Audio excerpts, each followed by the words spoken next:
एक समय की बात है, किसी एक राज्य में हरिशंकर नाम का राजा राज करता था। उस राजा के 3 बेटे थे। उसकी ख्वाहिश थी कि वह उसका सबसे काबिल बेटा उसकी राजगद्दी संभाले, लेकिन वह इस बात लेकर संशय में था कि तीनों में से किसे वह अपना राजपाट सौंपे।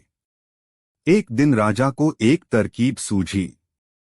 उसने उसी समय अपने तीनों बेटों को बुलाया और कहा, बेटे, आज मैं तुम सबसे एक सवाल पूछता हूँ। अगर तुम लोगों के सामने एक गुनहगार खड़ा हो तो तुम उसके साथ क्या करोगे?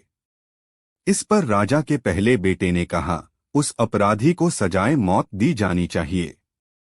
वहीं दूसरे बेटे ने कहा, गुनहगार को कालकोठरी में बांध देना चाहिए। जबकि तीसरे बेटे ने कहा, पिताजी, हमें उसे सजा देने से पहले इस बात की जांच करनी चाहिए कि उसने सही में अपराध किया है या नहीं।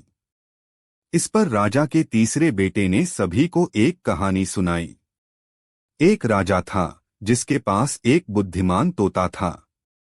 एक बार उस तोता ने महाराज से कहा, मुझे अपने माता और पिताजी के पास जाना है। राजा ने उसकी बात नहीं मानी, लेकिन तोता ने हार नहीं मानी।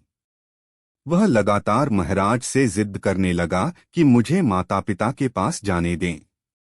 अंत में राजा ने तोता की बात मान ली और कहा, ठीक है, तुम अपने माता पिता से मिलकर आओ, लेकिन वहां ज्यादा दिन नहीं रुकना।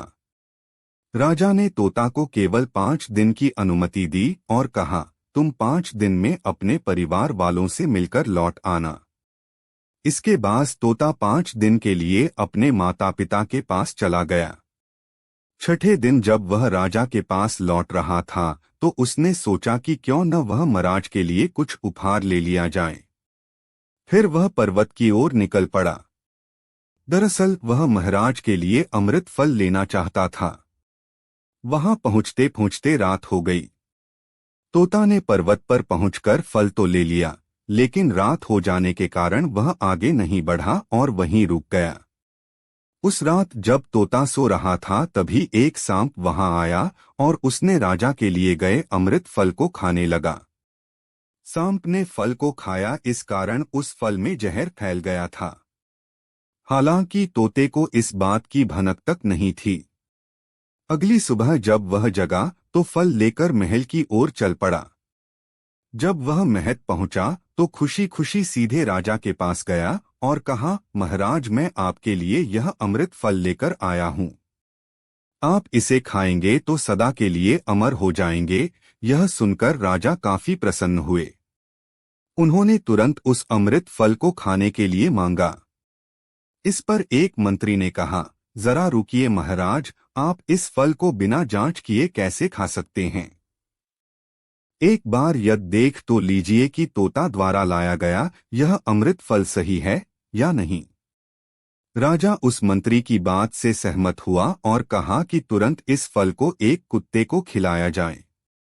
राजा का आदेश पाकर सैनिक ने फल का एक टुकड़ा कुत्ते को खिलाया। फल खाते ही कुत्ते की मौत हो गई। यह देख राजा गुस्से से आग बबूला हो गया। उसने क्रोध में आकर तलवार से तोता के सिर को काट दिया, साथ ही फल को फेंकवा दिया। कुछ साल बाद ठीक उसी स्थान पर एक पौधा निकल आया। यह देख राजा को लगा कि यह उसी जहरीले फल का पौधा है। उसने सभी को आदेश दिया कि उस पेड़ का फल कोई नहीं खाएगा। कुछ दिन बाद एक वृद्ध व्यक्ति उस पेड़ के नीचे आराम करने के लिए रुका। उसे भूख भी काफी जोर से लगी थी।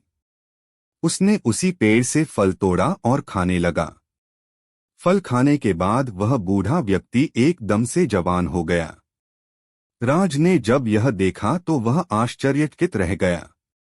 उसे समझ आ गया कि वह फल जहरीला नहीं था। उससे बहुत बड़ी गलती हो गई।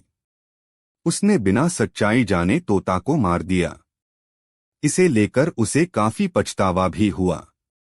इसके लिए वह मन ही मन खुद को कोसने लगा। इधर तीसरे राजकुमार की कहानी खत्म होने के बाद राजा हरिशंकर ने उसे ही अपना उत्तराधिकारी नियुक्त किया। इसके बाद राज्य में जश्न मनाया गया। कहानी से सीख। इस कहानी से हमें यह सीख मिलती है कि हमें कभी भी बिना जांच किए किसी को सजा नहीं देनी चाहिए।